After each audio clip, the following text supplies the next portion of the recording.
Hi, welcome to today's show. I'm Ivory, and the topic today is what it means to be awakened. Before we get started with that, I want to say hello to my listeners in Payson, Arizona. I've got dear friends there and just delighted to see the audience growing by the week over there. So thank you so much for listening. Let's dive into this. I have a lot to share with you today.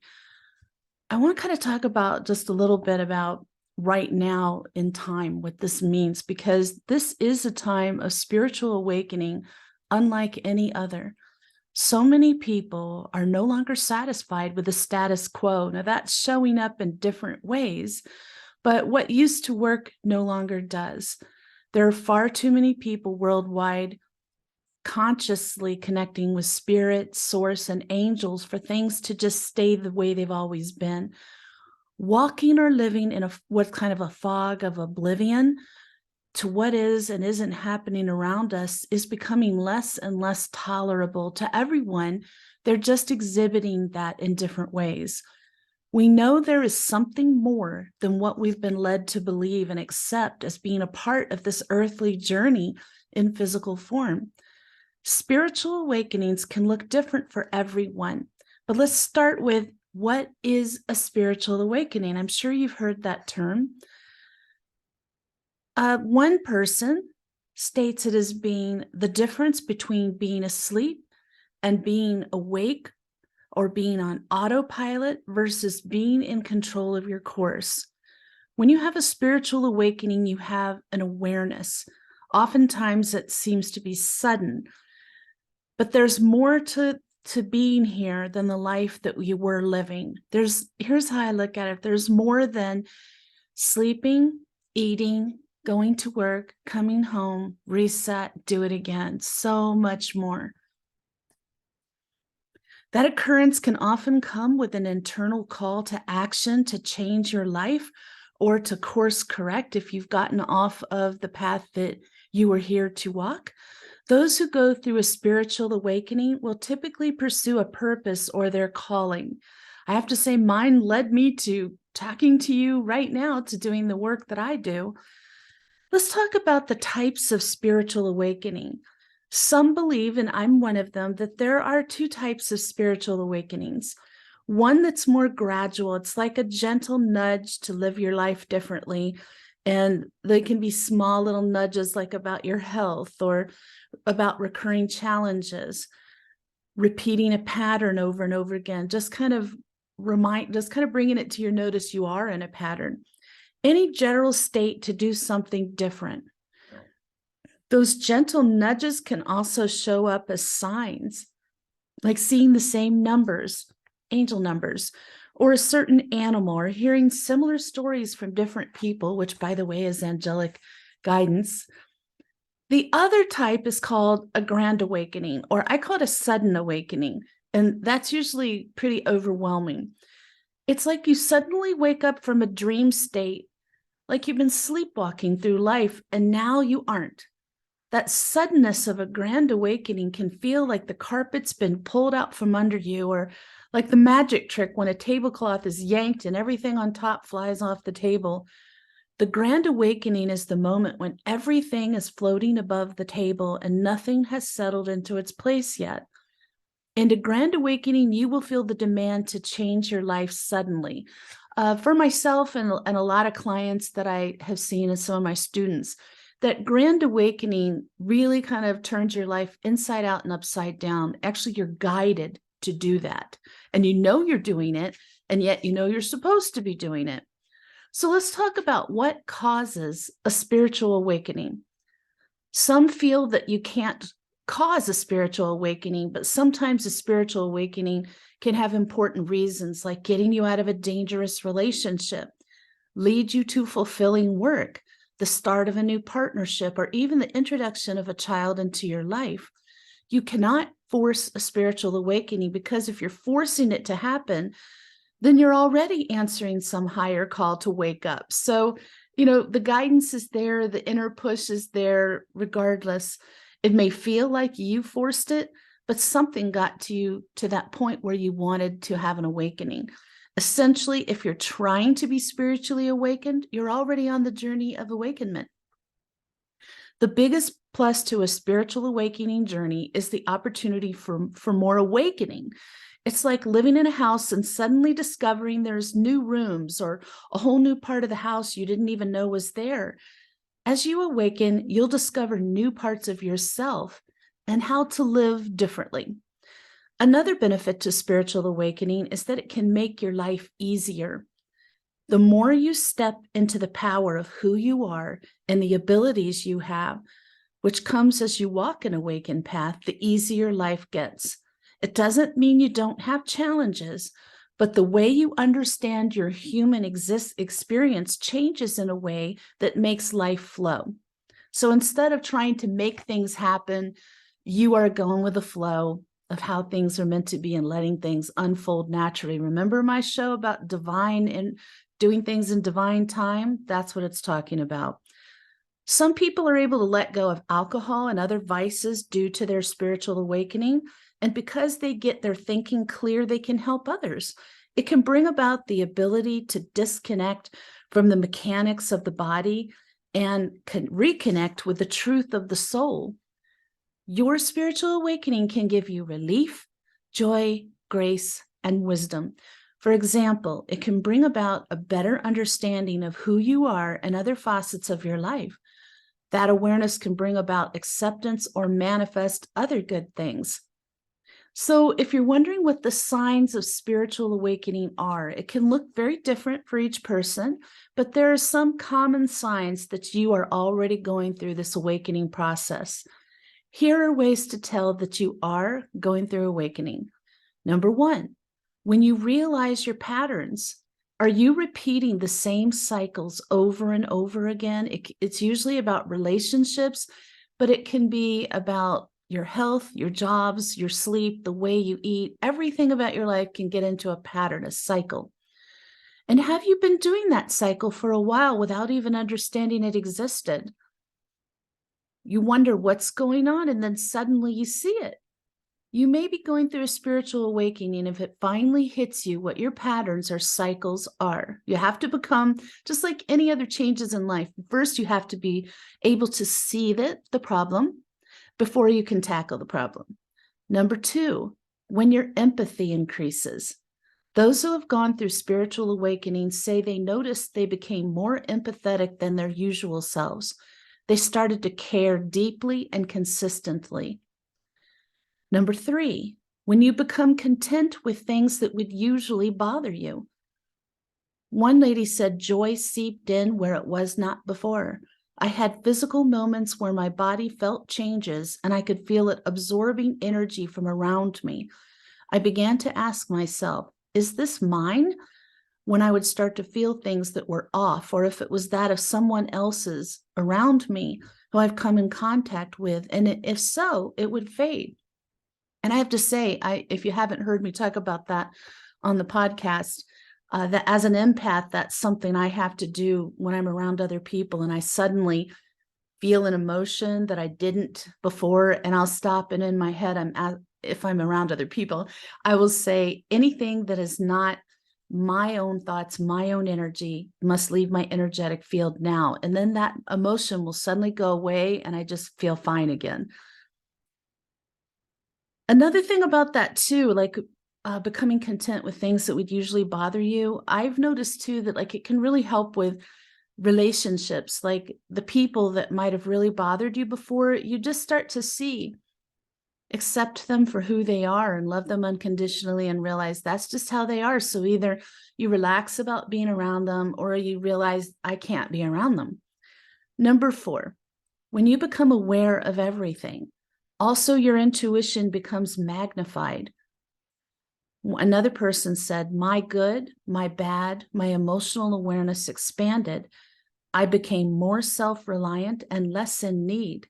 I began to connect with that power, the source of all life, in a way that I didn't think was possible, in a way that would take a real interview to explain because it has a lot of layers.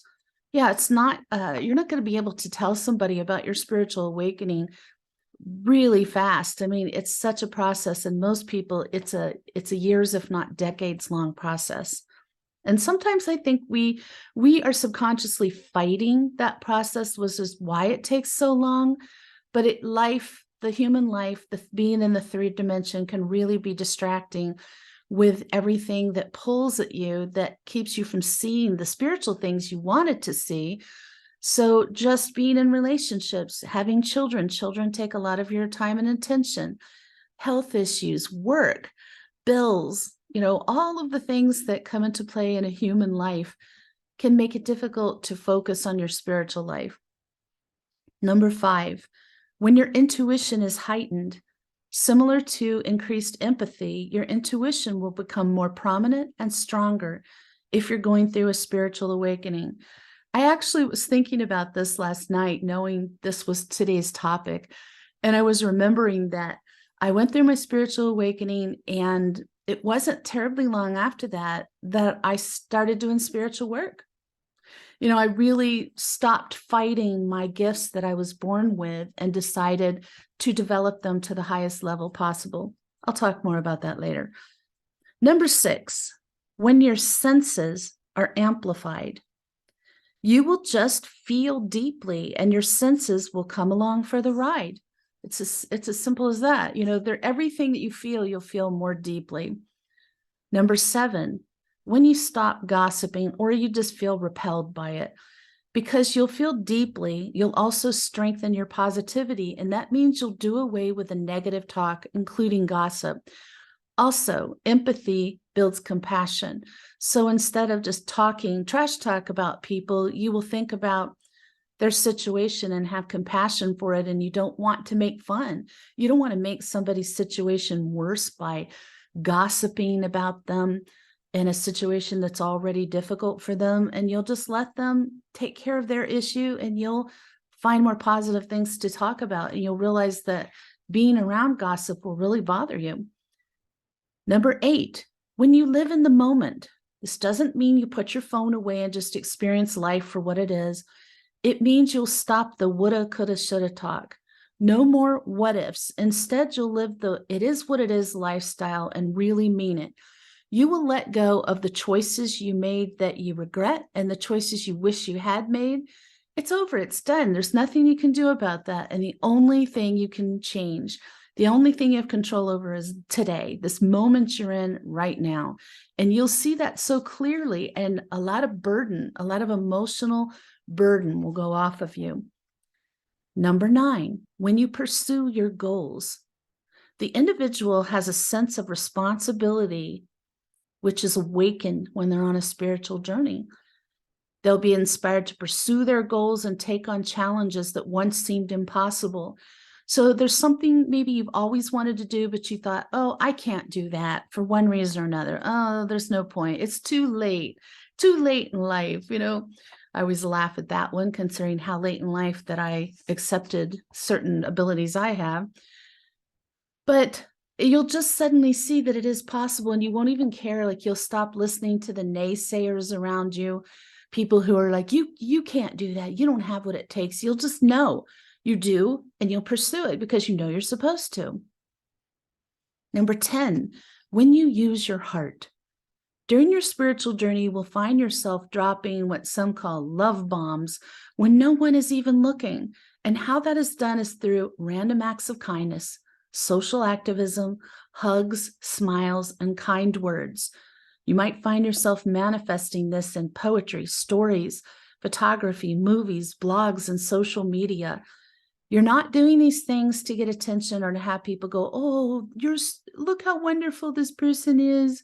Aren't they amazing? Maybe nobody ever even knows about it. You do it because you're driven to do it, and you know it's right, and you want to do it. Number 11, when you harness your energy. Your energy is one of the greatest assets when you're on a spiritual journey. In this case, the enlightened person leverages their positive energy to create healing and transformation. You leave toxic behaviors and negative thought patterns behind. Energy is harnessed and infused with the power of one's thoughts to redirect overall health, high levels of happiness, and physical vitality. On the spiritual journey, the individual transforms unrest, disorder, and dis-ease with mindful thoughts, which transforms into energy of purpose, power, peace, and well-being. We all have energy, and it is a finite amount of energy. You start to see it as the precious commodity it is, and you want to use yours for positive reasons. You want to put good things into your life, into those around you, and into the world. You're conscious of that precious energy you carry and how it's used. Number 12, when you finally let go of attachments, whether it's an ex you're still pining for or someone in your life's validation you're waiting for, none of that will matter once you're spiritually awakened.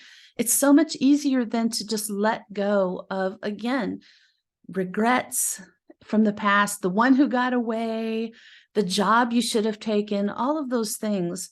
And the attachments, I think it can be hard to hear this when you haven't been through the awakening process. So please take it in a positive manner, but I'll explain. You are less dependent upon the love and attachment of other people. It's an internal journey that you're going through, and you don't need someone else to get you where you're going. That doesn't mean you don't love the people in your life, that you don't have attachments, but you're dropping the need for the attachment. And then I'm going to give you a few bonus signs here. I know I promised 12, but I came up with some more. 13, when you use affirmations, you affirm to the universe that you want what you want, and you watch your manifestations come to life. Noticeable changes in life can include breakthroughs happening when least expected, finances expanding, relationships flourishing, and synchronicity of grand opportunities. The more the individual lets go, the more they attune to the frequencies of happiness and love, and the more space is created for one's desires to reach them. I've done entire podcasts about affirmations, and the recent one was affirmations for abundance. But an affirmation is a positive statement. Like, for instance, I commit myself to my awakening, and I allow myself to awaken as rapidly as possible. Something like that you want to be true about your awakening.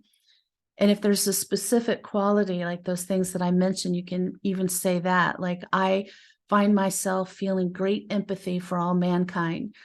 You say those looking in a mirror 3 times in the morning, out loud, with conviction, 3 times at night, looking yourself in the eye, say it like you mean it, until you mean it, and then you don't need to say that one anymore. Number 14, when you realize you're recovered from trauma, as you discover your true self and strengthen your connection to God and the universe, you can transform from a traumatic event or even events. From this personal transformation, you are now wiser and have a better understanding of how the physical world works as a spiritual being living in a human body.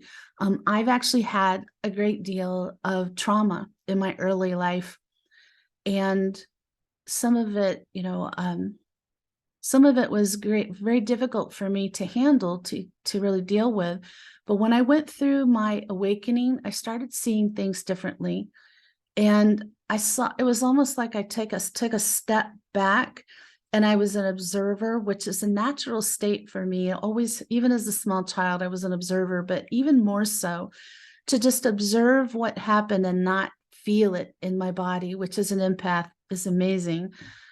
But I could see things differently and see it almost like the story unfolding. And I could even see what did I gain from that experience? How did it later in life lead me to be a stronger person, help other people, all these things. Number 15, when you become truly authentic, you will just be you. No apologies, no reservations. You will be who you are with abandon. I must have been born awakened. Number 16, when you stop being afraid of death, don't be freaked out. If you know you're living a life well lived and you're being your true self, the thought of death doesn't scare you anymore. You'll remove that fear and live life as it should be. I'm a medium. I was born able to see spirit, angels. And so having that connection with the afterlife, I have never had a fear of death. My grandson asked me recently, "Are you afraid to die?" And I said, "No, but I'm a little nervous about how it might happen." That's the truth. But you as an awakened person just lose that fear. You know that there's something on the other side, and it's a wonderful, joyous thing. You're going home. This isn't home. I look at life at this point in my spiritual journey, which is a very long one. I look at this as like the ultimate immersive learning experience, being in human form. We learn things so much deeper and faster in this form than we can in a spirit form. So this is not yes, it's important, and the people we love are the people we love, but then we go home when we cross. So you lose that fear of death. Number 17, when you find inner peace, after your spiritual awakening, you will feel this lightness within you. That inner peace will radiate. People will notice, and they'll say things like, "You just seem more at ease with yourself," or "You seem more relaxed." They'll notice it, and they'll start to feel better. I can't even tell you the number of people who said, "I just feel so much better around you when I'm around you." Now, sometimes those are psychic vampires who are like taking your energy, but very often, like as you go on your journey and you raise your frequency and you've awakened, you are radiating a light, an energy that others can feel, and it affects them and lifts them up too. So now you know the different signs. And if you've already been through awakening and didn't realize it, maybe these signs will help you go, "Oh my gosh, I've already been through that journey." I want to tell you, it won't be all rainbows and lollipops. I have to be honest. It's not an easy path. Being spiritual in a world that feeds fear and doubt, chaos and confusion, it is a real challenge. Being willing to step beyond everything you've ever known requires courage, strength, and determination to take that next step, even when it feels or looks like everything is falling apart around you. And many people right now come to me and they're like, "Do you think the world's coming to an end?" And I'm like, "No, I don't. I don't feel that psychically." And the angels keep saying, "No, that there is hope and that there are good things coming, that this chaotic time is leading to something better." And I don't see how, but I trust the angels. The spiritual path is not for the faint of heart, the wishy-washy, woe is me kind of person, but it's the truth. You have to be steadfast in your convictions. And when you know something is right or wrong for you, you have to stick with that, because the majority of people who are going to try to pull you off of that path aren't on a spiritual path, or they're not at the point of the path you're at, so they can't possibly understand what you are being guided to do or how you're thinking. So you only want to go to people who are on a firm spiritual path, and hopefully even a little further ahead on the path than you, so they can help you go, "Oh yeah, I remember going through that. It's really rough. If you ever need to talk, I'm here, and here's what happened next. Here's what you can expect to happen next, most likely." That's why I'm a big proponent of having a spiritual tribe, your circle, a group of people, or even a small group that you can talk with openly about your experiences on your spiritual path. Particularly if you're going through awakening, you need that. Find it. If you don't have friends already, you don't know where to start, I highly suggest meetup.com. I don't get money for telling you this. I just know for myself, that's where I found groups. And I've started groups in the past a few times on Meetup. Worked great. So a spiritual awakening is a journey. It's a lifelong journey of many layers. You can have more than one awakening and revelations that happen to you. It's not like a one-time thing and then that's it. You're totally awakened for life. I really think it's like we are allowed to awaken to a certain degree, what we can handle at that time. And then later we have an awakening to a new level. It happens to me still. So here's some of the things that will help you get there. Self-reflection and discovery. Doing meditative work, especially inner reflection, thinking about your life, where you're at now, how you got there, the choices that led you, what you could do to create a life you want. What do you want? Really thinking about what is the life you do want. Letting go of people, places, and things that no longer fit or resonate with you. And that's one of the hardest things. That's why this journey is not for the faint of heart. Sorry, there's a hair in my eye. Because of this, there's going to be people who will be not even on the spiritual path at all. And every time you're around them, they might say things that hurt you and your energy dramatically because it's low frequency. Saying mean things, criticizing, questioning your life. All these things, just can be very harsh. And if you find yourself being drained and sad around people after you've been with them, you need to take a break and really think about it and see how you feel. Start reducing your time. And there's some you may need to cut out of your life because you cannot progress spiritually and be torn down spiritually and get anywhere. The last thing is finding balance. Finding balance in a chaotic world. I'm always telling people, because I hear it psychically and I hear it from the angels, people need more time in nature. They need more of a connection with the outdoors, wherever is a meaningful place for you. Where I live, I love to go to the state park and I walk around the lagoons every day that I can. And during COVID, it saved my sanity. But now I just fell in love with that place. It's sort of a bird habitat too. But find your place that really speaks to you and spend time there. And if you can walk alone or spend time there alone, hike alone, that would be good, because it's hard to receive guidance, messages, and revelations when people are talking with you. Once you begin to awaken spiritually, your life will never be the same. You will experience more peace and harmony. You will question beliefs, let go of negative beliefs, and replace them with positive ones that support you, your dreams, and your goals. You'll attract like-minded people and opportunities the more open your heart and mind to the limitless possibilities and your own unlimited, untapped potential. I want to talk a little bit about, I have so much I can't even get to it all today. But I want to talk a little bit about my awakening. And I had a gradual one for decades that started when I was 18, when I went to my first spiritual circle.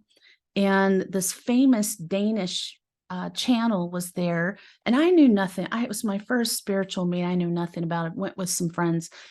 And he went around the circle and he didn't say anything to me. And I was a little disappointed and a little relieved because I didn't really want to be the center of attention. So afterwards, everybody started to get up and he turns around and he points to me and he says, you have 9 diamonds around your head. You are a very powerful channel. You will do this work on a major scale. And he scared me. Like, I didn't even know what that meant. This was prior to the internet. So yes, that's how old I am. And so I found out from some spiritual friends what channeling was, and I wanted nothing to do with that. Nothing. I had an idea, a very specific idea from what they told me, and didn't understand that it could mean channeling angels. So that is what I meant to do. And that is what I do primarily, is channel angels. And that's a whole different story. I'm totally fine with that. But I was so scared by what he said, so freaked out, and had such a preconceived notion that I ran and I denied my gifts. I pushed them down. People would say, you must be psychic. And I'd be like, oh, I don't know. And they'd say, you're a medium. And I'd be like, no, I'm not. Oh, no, I'm just sensitive. And this went on for decades. But in 84, I had a very sudden awakening where I started seeing astral beings night after night after night. It had the angels show me the future, which is actually unfolding right now. And it was about the environment. So that kicked off me being an environmental activist starting in 84, never stopped. It actually helped me seek out my first spiritual teacher. It really encouraged me. She was wonderful, Belinda Howe. Hi, Belinda. I changed careers. Not long after that, I left my abusive marriage, which was long overdue. It was terrible. And then I really started doing energy healing work on people and doing readings not long after that. So it really was the moment that like all this stuff was happening. And I remember thinking, oh my gosh, I think I'm going crazy. And I went to see a counselor and I told her what's happening. She said, no, you're having a spiritual awakening. So, and I worked at that same mental health facility, and I know how amazing it is that I got sent to a counselor. I was assigned to a counselor who would know what was happening and know that it was spiritual and not a mental health issue. Very rare at that time, especially. So the angels were really guiding the process here. And I hope that today's show, that you find something of yourself in here, that you recognize some of this for what's happening for you. And if not, it gives you some idea of what's coming for you. If you're on a spiritual path, you will have an awakening. Maybe it'll be slow, maybe it'll be sudden, and maybe you'll be like me and have a combination thereof. But everyone in the planet is going through an awakening at some level right now. And I hope that this is helpful for you. I so appreciate you tuning in. If you want more information about me or the services I provide, visit my website, ivoryangelicmedium.com. Tune in next week when the topic is angel astrology. And in the meantime, may your angels surround you. May your angels protect you every moment, every day of your life.